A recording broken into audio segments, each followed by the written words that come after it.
Attention all you rule breakers, you misfits and troublemakers, all you free spirits and pioneers, all you visionaries and nonconformists.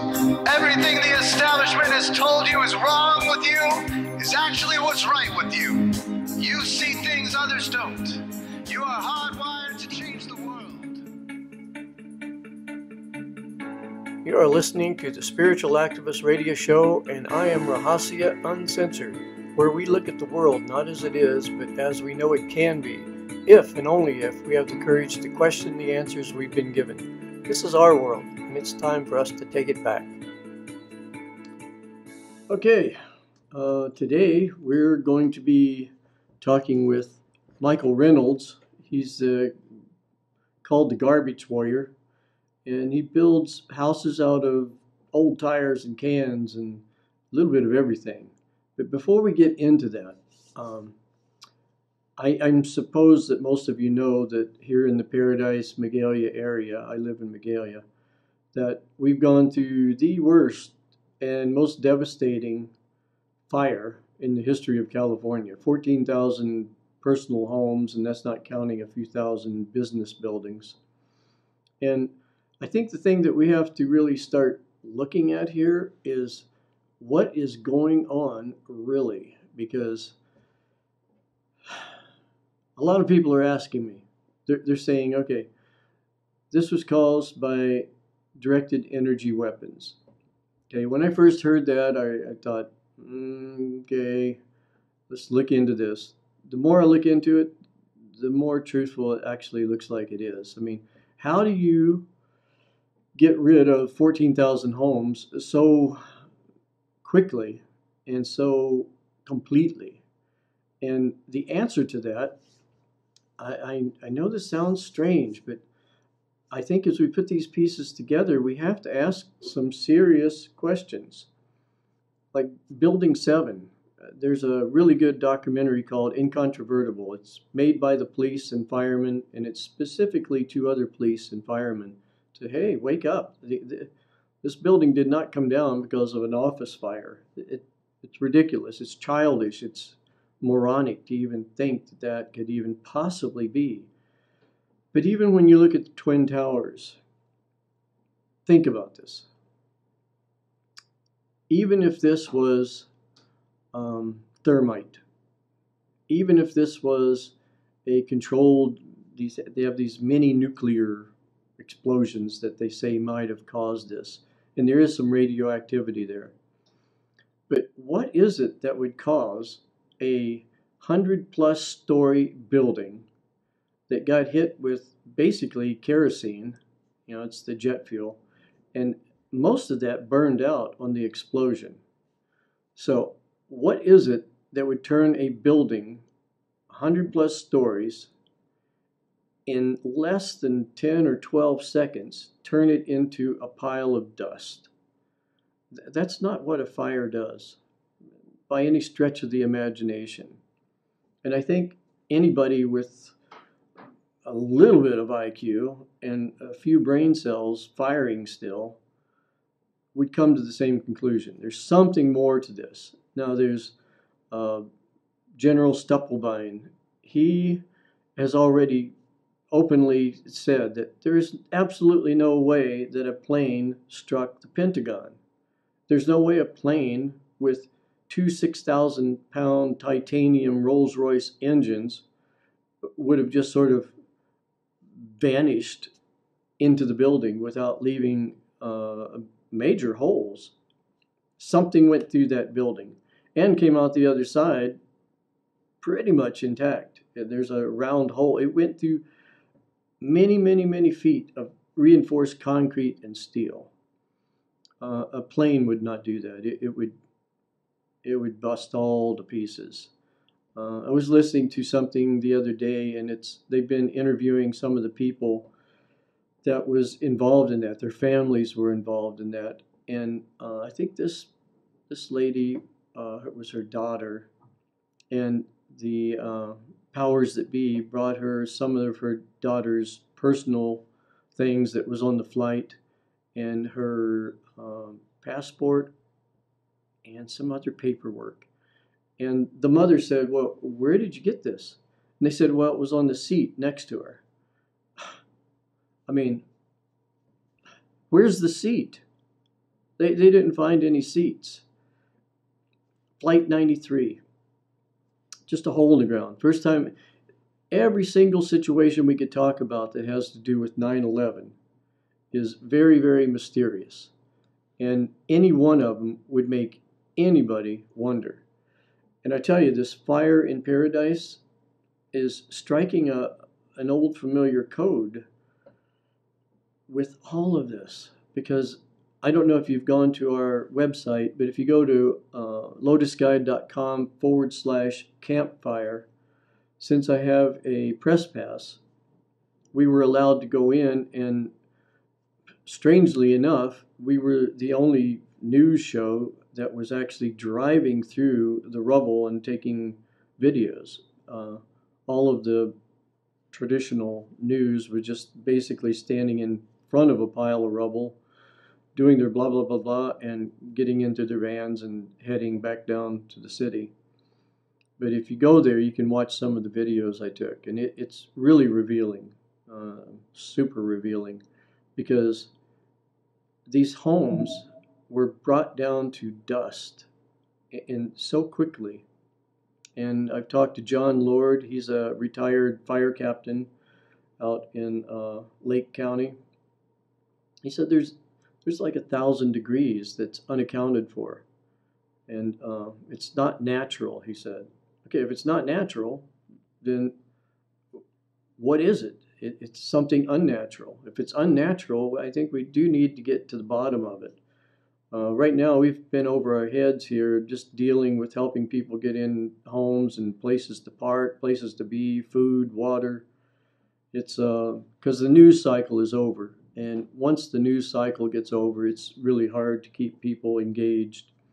There's a few places around town that's doing this, but I'm afraid the hoopla is sort of dying down, and people are getting a little tired of feeling bad and helping, as odd as that sounds to me and a lot of you.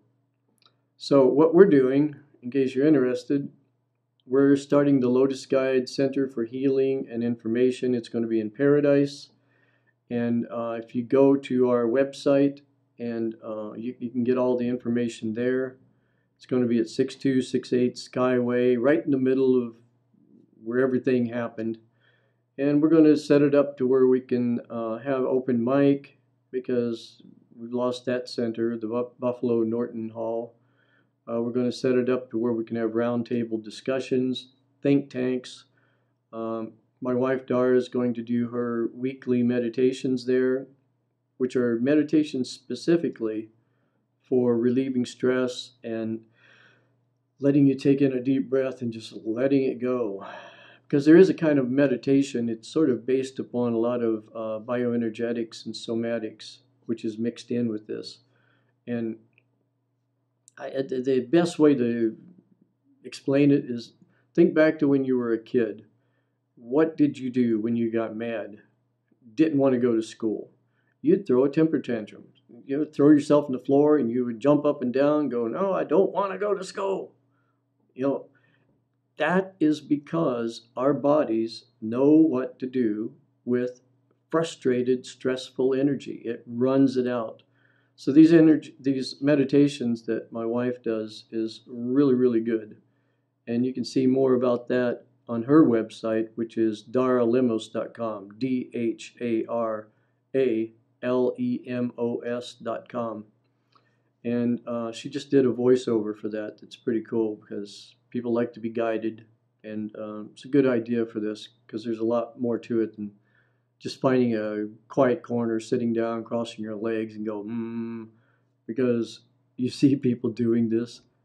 Trust me, if you could get inside their head, it's not just it is chaotic confusion, because all of that energy that's been pinned up, suppressed, and pushed down is coming out. And it's coming out the only way it can, since you're not moving. It's coming out into your intellect, your emotions, your thoughts. And there you go. You're off and running, and you catch yourself go, "Oh, I'm supposed to be quiet. I'm supposed to be meditating." And it's just this constant little interplay back and forth. There's ways to get around that. So I think what I'm going to do is I'm going to play this interview I did with Michael Reynolds of Earthship. And I think we really need to not only get out of the box and think out of the box, we need to start seeing that the box itself is an illusion. We need to go beyond this box. I remember Robert Kennedy said something once. It went something like, some people see the world as it is and say why. I see the world as it could be and say why not. And I think that's where we are. We need to see the world as it could be. And the thing we're running up to in Butte County and Paradise is building codes. There are some really efficient ways to build homes, and they're fireproof, they're safe, they're well insulated, they're strong, but they don't have the permit codes written to permit this. And all I can say to you people that give out permits, I would stand in front of those 14,000 homes and say, okay, you wrote the permits for these homes, right? How did that work out? Isn't it time to start thinking a little differently? And I think if we all get together on this and push, because people give up too easy. I was at a meeting last night in Chico, and people are already giving up because the building codes don't allow for this and that. But I'm going to read a couple things. This is, for those of you watching on YouTube, this is the new issue of LotusGuide. And as you can see, it has the phoenix bird on the front, and it's talking about let's rebuild. And you can also read this magazine online at LotusGuide.com. It's a flip magazine online. But here's something that, and I know a lot of you have heard this ad nauseum, but it really does us good to really think about this. People have given their lives to try to warn us, and we just ignored them, turned on Dancing with the Stars, whatever it is we watched, the Kardashians, and with our apathetic selves went back to our little couch. But I tell you, all of this is knocking on our door, especially around here. This is something that Eisenhower said, and believe me, he cashed in every single political chip he had to make this speech. It says, now this in conjunction with an immense military establishment and a large arms industry is new in the American experience. The total influence, economic, political, even spiritual, is felt in every city, every state house, every office of the federal government. We recognize the imperative need for this development, yet we must not fail to comprehend its grave implications. Our toil, resources, and livelihood are all involved, and so is the very structure of our society. In the councils of government, we must guard against the acquisition of unwarranted influence, whether sought or unsought, by the military-industrial complex. The potential for the disastrous rise of misplaced power exists and will persist. We must never let the weight of this combination endanger our liberties or our democratic processes. We should take nothing for granted. Only an alert and knowledgeable citizenry can compel the proper meshing of the huge industrial and military machinery of defense with our peaceful methods and goals, so that security and liberty may prosper together. Because I tell you, if we start giving up our security for liberty, it's true, we don't deserve either one of them. And that is something that I included into this issue, and also included something that President Kennedy said and played dearly for it too. He says, and by the way, he was assassinated a couple of weeks later. The very word secrecy is repugnant in a free and open society, and we are as a people inherently and historically opposed to secret societies, the secret oaths, and to the secret proceedings. Then he goes on to say, For we are opposed around the world by a monolithic and ruthless conspiracy that relies primarily on covert means for expanding its sphere of influence, on infiltration instead of invasion. It is a system which has conscripted vast human and material resources into the building of a tightly knit, highly efficient machine that combines military, diplomatic, intelligence, economic, scientific, and political operations. And when I hear these words, it instills in me a moral obligation. I, personally, this is my own idea about this, and it's not just mine. I think we lost our government the moment that bullet went into John F. Kennedy's head.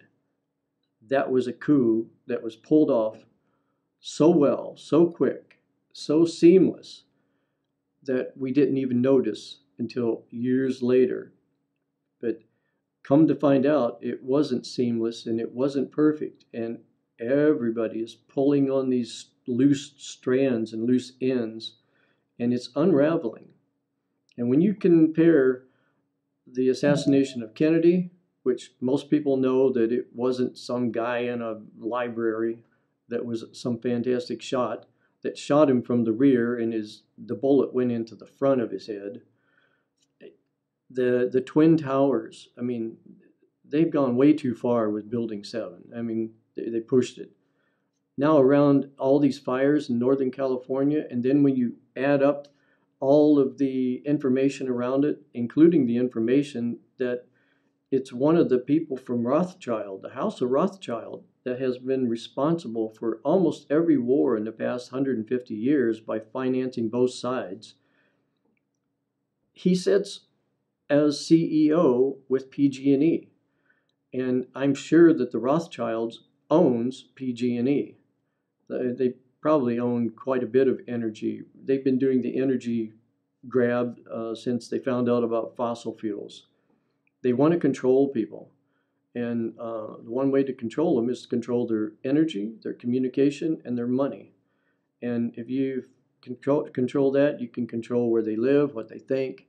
They have the media. The media is basically owned by private corporations that are ruled by these families. So what happens when all this starts coming out and people start waking up? Well, I think everything starts to change. Like the very word apocalypse, the original meaning means a lifting or a thinning of the veils between realities. And personally, I don't think we're going to make it unless, and this is why I have the spiritual activist program. I do believe we need to stay active, but I do know that without spiritual consciousness, I don't think we have it in us to make it. You know, Einstein said we're never going to come up with the solutions from the same level that created the problems. We have to evolve. It's do or die. Everything's on the line. My friend Dane that has the geoengineeringwatch.org website, I suggest you go there and watch some of the things that's happening in our environment. The 5G, I'm going to be interviewing Deborah Tavares, because she's really into this thing with the 5G and the EMF waves, and this is all really looking like we're being attacked. And I'm not a fear monger. I'm probably the most easygoing, kickback, laid-back person, and even though it's slightly unwarranted at this point, I am a very positive person about the future of human beings, but only if we wake up to what's really going on. And I'm going to be looking into this because I'm not a person that throws out a bunch of stuff on the World Wide Web just to get a bunch of hits and as clickbait on YouTube or anything. I really don't care. I don't even monetize my stuff. But after I really start searching and doing the research and looking into this, you're going to hear me talk more and more and more about it as the facts mount up, because we need to pay attention. We need to all come together, because if we don't, these people are going to win. They always have won in the past. And we can't let that happen to us. So once again, if you can visit our website at LotusGuide.com, and my radio show is bbsradio.com/spiritual activist. And by the way, they got completely burned out with this fire, but they're back up and running right now. They're really doing well under these situations, and they've had a lot of support from the community. So I'm really thankful for that, because without that, I wouldn't have my radio show, for one, but without that, it would be really discouraging for a lot of people. Doug and Donald are brothers, and they've done a tremendous job, and they're not the kind of people that give up easy, like somebody else I know. So I think we're going to get into the interview here in a couple of minutes. And once again, if you visit www.lotusguide.com/campfire, you'll notice that we have a couple of ways to donate there if you feel like donating, because all the money that's donated is going directly to either our advertisers or to opening up the center, which is going to be for information, healing, and distribution of everything from bottled drinking water on. And we could use your help, because my wife and I, we're doing this with our own money right now, and it's running low because we've been impacted pretty heavily by the fire. But we're just the kind of people that we just keep on doing until we can't do anymore. But I don't think that moment's going to come up, because I have confidence in Butte County coming up with some grants and people donating to our GoFundMe site. And again, that's at the /campfire off the Lotus Guide website. And let's see here. What else could I tell you? If you want to get a hold of me, you can email me at info@lotusguide.com. And I think that's about it. There's a lot of things I could talk about, but I want to get going with this interview, and I'll talk to you after the interview. Thank you for listening to BBS Radio, Spiritual Activist Show. And once again, thank you very much for your time.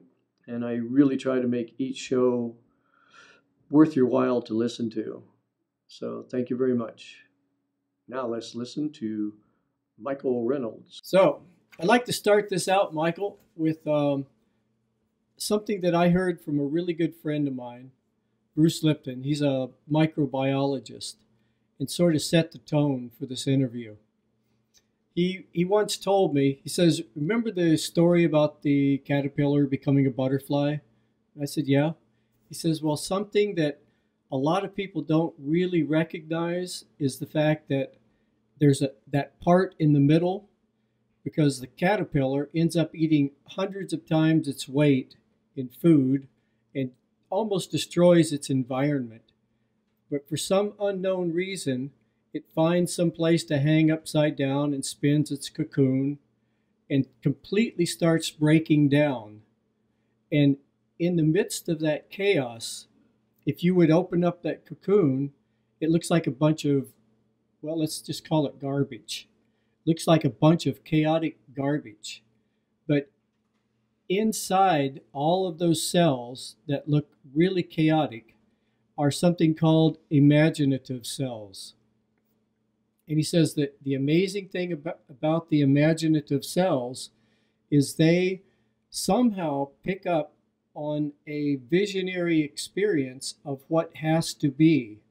And they use all of the chaotic cells that look like they're nothing but garbage from the old caterpillar days and reformulate that into a new pattern of a butterfly. And I think in today's world, that's what we call our visionaries. People that are able to use the old worn out garbage of our past, all of our, call it mistakes for lack of better words, but they're able to use that and see beyond the chaos, see beyond the conflict, see beyond all of the negativity and go, okay, it's time to take a deep breath, tune into what is really necessary and start visualizing a new future and use what we have here at our disposal. And this reminds me of you. You know, you're like I don't know, when my wife and I first watched The Garbage Warrior, we were obviously impressed. You know, it's a very impressive thing you're doing. But when we bought all of your manuals, and when we read your vision, and we just thought, you know what, this is really really important in today's world. No matter if they use your system or straw bale houses or whatever, we have to start living not just sustainable. We have to really bring it down a notch and let the earth really revitalize itself. So that's really why we wanted to talk to you today, because we honestly believe in what you're doing. And we have friends in Brazil that really want to hear you when you go to Rio. They own thousands of acres outside of Brasilia. And we're all totally into what you're trying to do, Michael. So I really appreciate your time and the possibility of helping you spread the word. Okay, thanks. You are one of the imaginative selves. I bet of all the things, when you were 20 years old, if somebody told you someday you're going to be called the Garbage Warrior and an imaginative cell, you'd have probably just laughed at them. Probably. So where are we at today, Michael, with everything that you're doing? Well, it's sort of, I'd have to say it's a crescendo situation. We've started an academy, and it's turning out to be beyond our wildest dreams, because when you get young, not always young, but just eager to evolve people together in one place, wanting to learn from our past decades of mistakes, but also wanting the same thing, wanting a better world. The Academy has attracted a bunch of people like that, and that's fueling us. We're fueling them. We're doing projects all over the world, plus the Academy. Now the Academy is getting integrated into that, and it's all just it's a lot, and we're just trying to, you know, it's almost like having a tiger by the tail. We're trying to keep up with what's going on, and it's definitely taking up every ounce of energy and time, but it's giving us energy at the same time. So it's an amazing time for this idea, because it is needed at this point, and we have been doing it for so long. We're pretty good at it, but we're constantly learning. Like part of what you were saying made me think of one of the things that we have really learned in the last few years, is that part of the whole thing is in us, and having, you know, we're coming up with all kinds of ways to use garbage and make energy and harvest water and contain and treat sewage and grow food. Yeah, we're doing all of those things because those systems in the real world here are all flailing right now. But another thing that I would have to point out to everyone I get a chance to talk to is part of the battle is in our own minds and hearts. We have to need less. We have to realize that it can be much more simple to stay alive on this planet, because there are so many people, and there are dwindling resources, and there are so many things that are out of control. A more simple life is the first step for everyone. Yeah, I like what you said once. You said, live simply so others can simply live. Yeah, I didn't say that. An economist, E.F. Shoemaker, said that. Yeah, well, it's a good one to lay on you, because that's exactly what this is about. Yeah. And when you're trying to make your own power and harvest your own water and grow your own food and contain and treat your own sewage and heat and cool yourself in your own shelter, when you're trying to do those things, it's a hell of a lot easier to do those things when it's a small amount of power that you need. And you know, if you're making your own power, all of a sudden you're going to go, well, I don't know that I need to leave these lights on all night long, or I don't know that I need to do this. So there are a lot of tricks. You know, I don't know that I need to water my lawn all night long if I'm harvesting my own water. When you put yourself in charge of your utilities, then it does cause you to go, you know, question what your uses are. And, you know, when you start doing that, then you start making room for other people to stay alive on this planet, and plants and animals. You start making room for others. Yeah, my wife is from Brazil, Dara, and one of the first things she noticed when she came up here was she said, "This is crazy. Everybody has green lawns out in front. Why doesn't everybody grow food?" You know, Yeah. and being an American and indoctrinated into the climatology of being an American, I never even thought about it.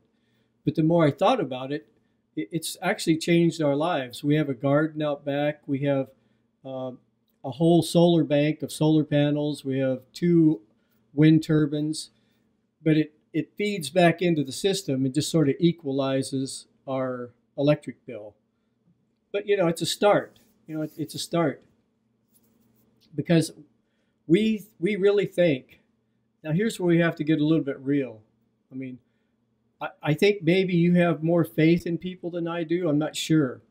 But the good thing about your system is, as an individual, it can be really great.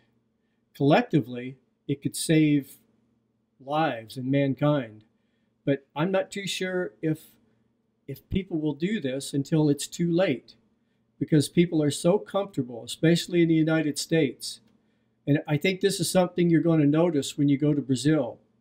People in other countries are more open to this.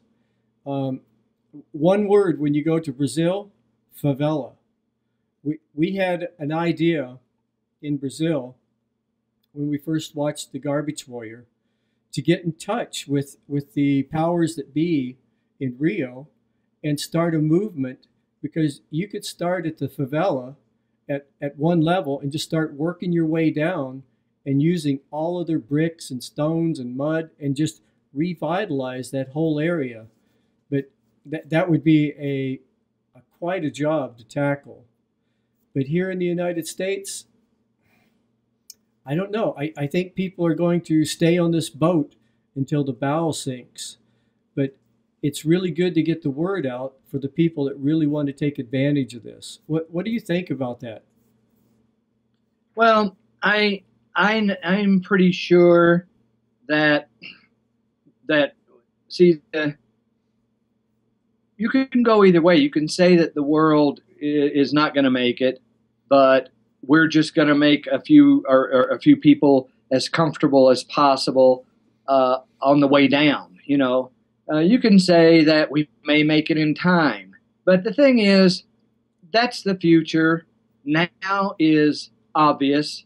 We need to start making today and tomorrow a little better for the next day after that. I mean, I'm not really looking too far down the line. I'm looking at what I have to do right now, and what I have to do right now is a lot. And I'm trying to make, we know quite a bit about how we can make ourselves survive. And we're seeing that it's valuable enough that we want it. We want to share it as much as possible. You know, I mean, the whole process is like going to Haiti after the earthquake and trying to take what we know and make it work for them. You know, so you'd say that's a nice thing to do and help those people and whatever. The truth is, we came back, we learned more than we taught. We learned how simple it could be to live, and how the quality of life can be a lot better by living simply. And I mean, we came back educated from really trying to educate them. And so you just never know what you're going to get into. And there's no need to predict the future or be worried about the future. Let's make right now as good as we can. And that's kind of what we're doing. Yeah, because I'm 64 now, and I think you've probably learned also that looking back in my life, almost everything I've ever worried about never happened. So Yeah. it as you get older, you realize that, and you live more in the moment because we can't really tell what's going to happen in the future. But I know what you mean about other countries. We just got back from Brazil, and there's so many people living really, really simply. And again, that's what I like about your system, because what most people see as a problem, garbage, you see as a solution. And I think you can transpose that over onto so many things in our civilization today, not only in just building a house, but building a future. So much of what we have, we see as a problem, and it's actually a solution if you can find it. Yeah, it's all a puzzle. And when there is a problem, you maneuver around it until it looks like a solution. I mean, every problem is a solution, and every solution can be a problem. It's like it all has to do with your ability to maneuver, mentally or spiritually or emotionally or physically, but just maneuvering your thinking and your belief system. And that's what made garbage be gold for us, because we started seeing garbage as, I see a giant tire pile and I see a city. I mean, garbage to me, what people call garbage, I don't even have a definition in my mind anymore for garbage. Because I see it as resource. Yeah, exactly.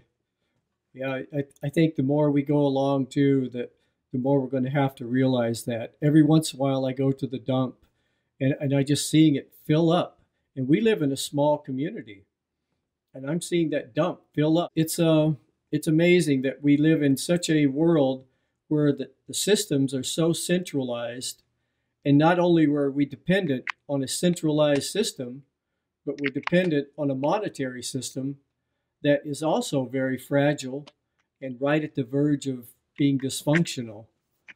So I think living sustainably and living independent off the grid, or at least the ability to do so, is becoming more important for me, myself, personally. I know we have plans to buy a little piece of land down in Brazil and have that as a partial retirement place, but also a place to go to in case things ever really do break down. Well, they're in the process of breaking down, but the thing is, it's all about, what do you need now? You need water, you need food, you need shelter, you need a certain amount of energy, and it's doable. It's doable right now, and the more you learn, I mean, I can't say it enough. The more simply you learn how to live, the easier it is. I mean, a good example is, if you hike in the Himalayas, you only take a heavy pack once, and you are so miserable from taking that heavy pack that the next time you only take the bare necessities and very small amounts of that, and then you have a much more enjoyable time. So we have taken a heavy pack out into the world as a species or whatever, and now we're learning that taking a lighter pack and we have a better life. And there's the wealthy people have something to learn from the super poor, and the super poor have something to learn from the wealthy. The main thing is that we all learn from each other. And, one thing we're looking at now is every person, not just the 17% that can, in the developed world, that can afford mortgages and trying to find a housing solution for them. 83% of the people in the world don't even know what a mortgage is. So we're looking for a method of living on this planet that involves 100% of the people on the planet, and we're learning how to do that by traveling the planet, and it's getting pretty amazing what we're finding and what we're putting together, and what I'm saying is we're constantly learning. Yeah, this gets into financial enslavement too when you get into mortgages and all of that, and again, this gets into stress-free living. But I was just reading today in Bolivia, they gave nature the status of like a human being. It has rights, and I think that's the beginning of a movement, at least in South America, to give nature rights. I mean, I almost feel a little strange even talking about stuff like this because it seems like a no-brainer that the very thing that sustains your life should be protected. But we live in such an artificial world with all of our meat sanitarily wrapped. We never see the what goes on behind the scenes. Everything's in cans and boxes. And I think it's going to get really real for a lot of people when these systems start breaking down. Yeah, it is. It's and you can see that that's going to happen and is happening. So that it's looking at I said it in a book 25 years ago. There's clouds on the horizon. Uh, take shelter. Yep. Yeah, I like your view from the stars too, by the way. Yeah, That's a good way to look at it because it sort of releases you from the biasness of not only being a human, but being a earth being and yeah, seeing this planet from an alien perspective, which personally I think might be being done right now, actually. But be able to see this planet from an objective point of view, it really does look like human beings are more like a virus or a bacteria on the planet. But we can turn this around if we reevaluate how we live our lives. yeah. It is, and that's kind of what we're seeing. We started out decades ago trying to make a better way to live the way people are living, and we made some headway. But what's important to us now is change the way we're living, and then all the things we have done to do that in a different way become very easy. So that's kind of where we're at now, is seeing that the two thoughts have to come together. The one thought of doing things in a more sustainable way, and the other thought of needing less in your whole life program, so that what you do for yourself is much less of a task. Yeah, exactly. I wrote a book a while back called To Believe or Not to Believe, and it's about all of the ways that we believe. It ends up filtering out so much crucial information. And when you start looking at the fact that most of our beliefs are based on Iron Age beliefs and the fact that we have grown up into this system, there's so many people, they don't get what we're talking about right now. What would you say to that person to wake them up? If you could get them and mentally and emotionally shake them by the collar with your words, what would you say? Because our magazine is starting to reach traditional people now, not because our magazine has changed or altered its view, but because traditional systems are breaking down and people are looking for alternative ways to live life and take care of their health and so on and so forth. What would you say to that traditional person to wake them up a little bit? Well, I think the only real wake up call is when they reach for the milk and it's not there, or they reach for the power and it's not there.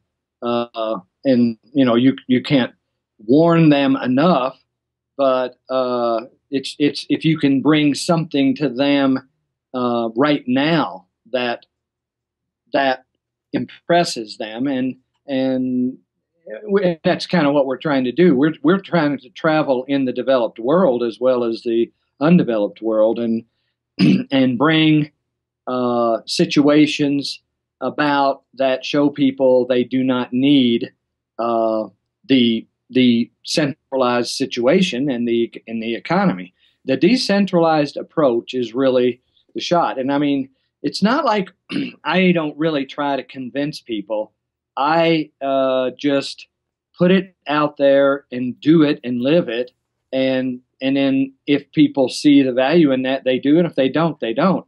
It's not that I really want to stand on a soapbox and preach to people and tell them how they should live and shake them by the collar and change them. I want to quietly demonstrate something, and if it's right, they will follow it. It's like I look at it more like the Pied Piper.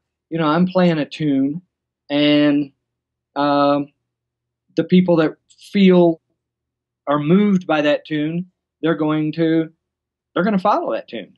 And if it's the right tune, millions will follow. If it's the wrong tune, nobody will follow. And it's up to me to find the tune that is worthy of being followed. And we are trying to find that. And so what I'm saying is I don't want to convince people. I want to have something that is so right on that they don't need convincing. Right. Yeah, I think with the information you're talking about, your sincerity, and the fact the internet has been a game changer. You know, that has changed everything, getting information out to so many people.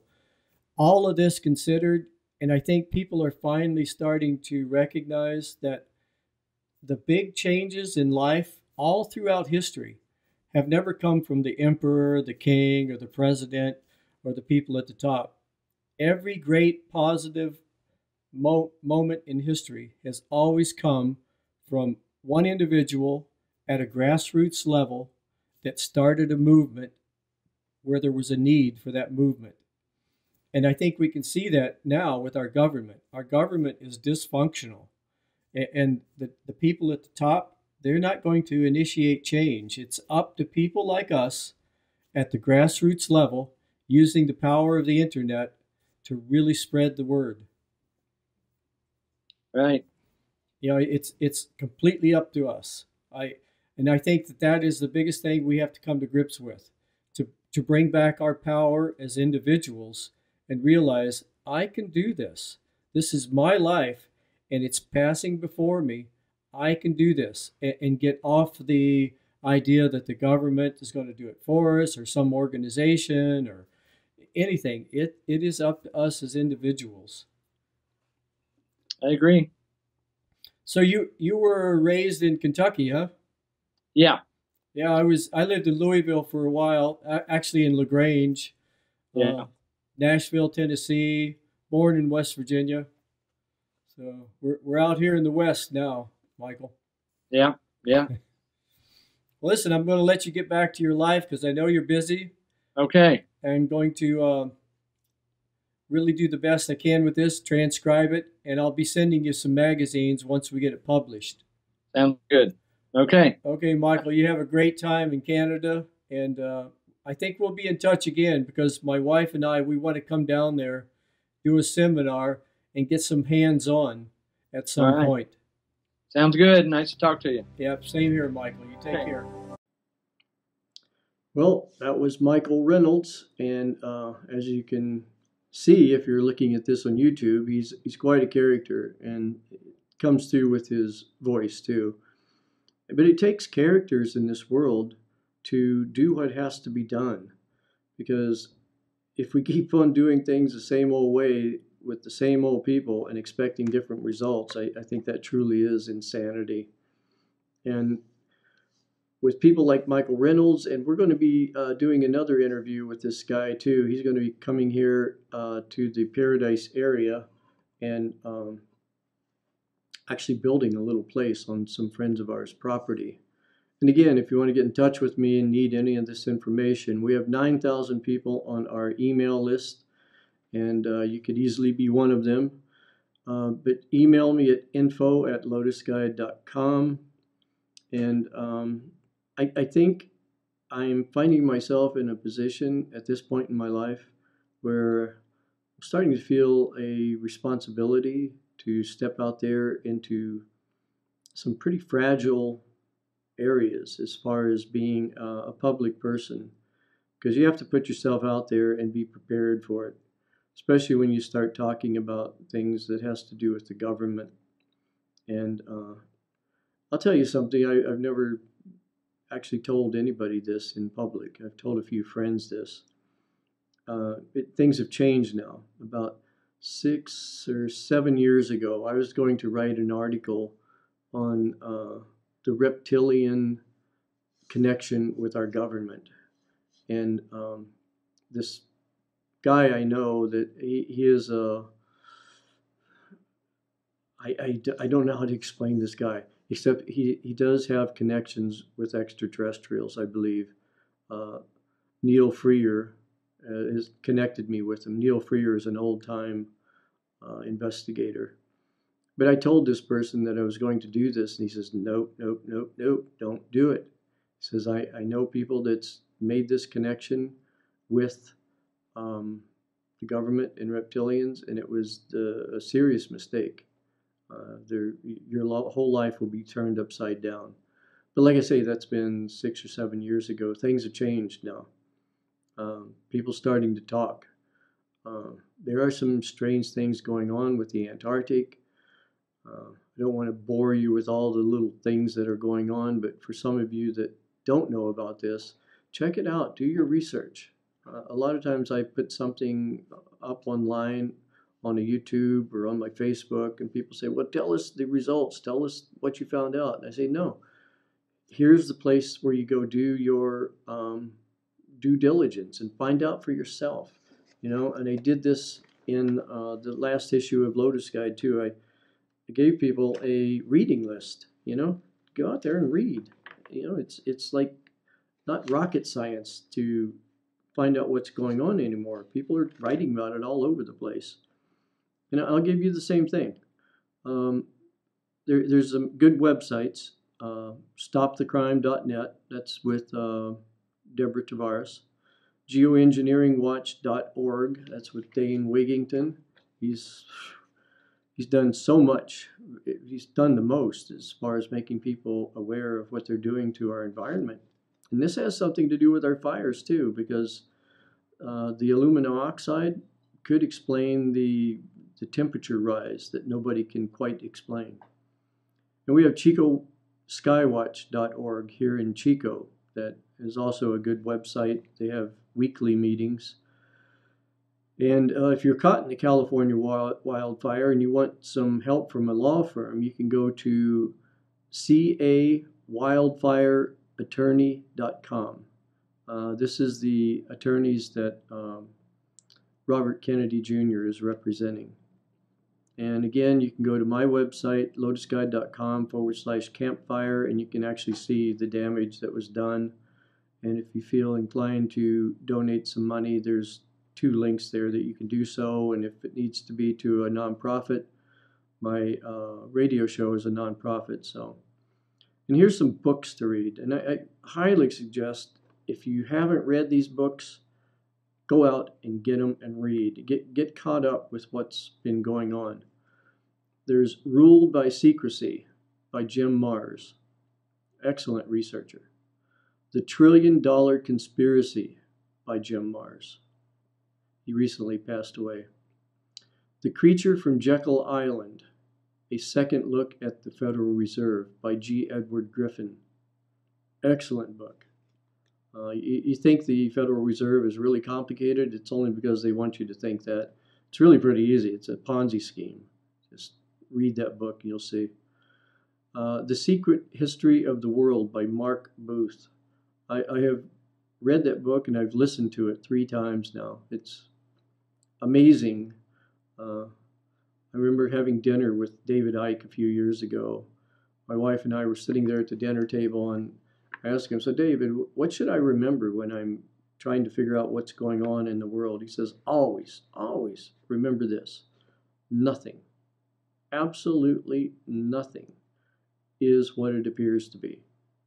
And when he first said that, I thought he was just being David Icke, But I tell you, when I started doing the research of everything I've been told by preachers and priests and parents and teachers and professors and well-meaning adults, none of it's been true. It's all been a lie, misleading at best. Another good book is, and this is a good one too, it'll lay out the Federal Reserve perfectly. You Know Something's Wrong When, and it's by Anna Ressinger and Paul Snover. Anna is a judge, and she knows what she's talking about. And another good one is Antarctica's Hidden History by Michael Salla. Another good one is Family of Secrets, The Bush Dynasty by Russ Baker. And a really good old-time, it's become a cult classic, is None Dare Call It Conspiracy by Gary Allen. And Behold a Pale Horse by William Cooper. Another good one, more recent, is UFOs. Generals, pilots, and government officials go on the record. That's by Leslie Kean. And you know, William Cooper, who wrote the Behold a Pale Horse, he was an insider, and he told everybody they're probably going to assassinate me. And sure enough, he was in his driveway one evening, and a couple of sheriffs said he pulled out a gun, and they shot him, but there was no gun found. So that's enough about that, I guess.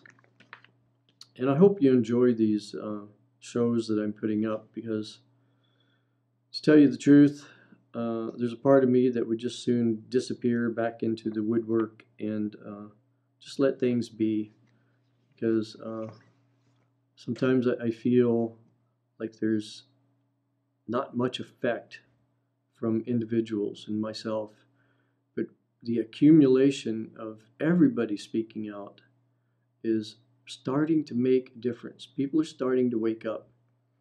And the best analogy I can give you to this, and I'll leave you with this thought, and really think about this, because I think it's a good analogy. Think back to when you're having a dream at night. You're having this dream, and you've worked the dream out. Your dream life is yours. You've got it under control. You can fly with the best of them. Everything makes sense. Purple pigs can fly. It doesn't matter what you think about it. It is total reality, and it's your reality. And all the people in the dream seems to make sense because they're an aspect of your own personality usually. And everything makes sense until one thing starts to happen. That one thing is when you start to wake up. When you start to wake up and little things start not making sense. You know, purple pigs don't fly. You're thinking about this. Wait a minute. And then that starts waking you up even more. Then you start thinking about things like, wait a minute, talk show hosts aren't president. You know, that wakes you up a little bit more. Wait a minute, buildings don't fall all by themselves in free fall. All of these things are waking us up on a collective level. And likewise, in the morning when you wake up totally to this new level of consciousness, the dream dissipates. It fades away. It fragments. It collapses. It just falls apart. And I think if you look around at our world today, that's what's happening.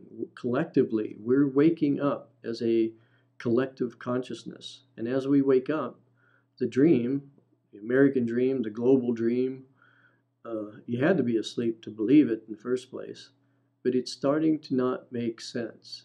And as we wake up, we're going to wake up to a new reality with new responsibilities, but new energies and new power and new ways to manifest a new world, a sacred world that's emerging right before our very eyes. So that's the end of our show today, and I hope you enjoyed the interview with Michael. And you can look him up on the internet. Look up some of his things. Just go to Google and put in Earthships and look at some of the things he's doing. That's what I'm trying to get people here to start thinking about, because if we could actually literally live in a piece of art, it would change people's minds as far as the way we're supposed to live. We're not supposed to live in a little box. You know, if you're watching this on YouTube, you can see I live in a log cabin, which is sort of cool. But there's even better ways to live. So we'll see you in a couple of weeks, and thank you for tuning in to Spiritual Activist Radio, and have a good life, because it's the only one we have that we know of.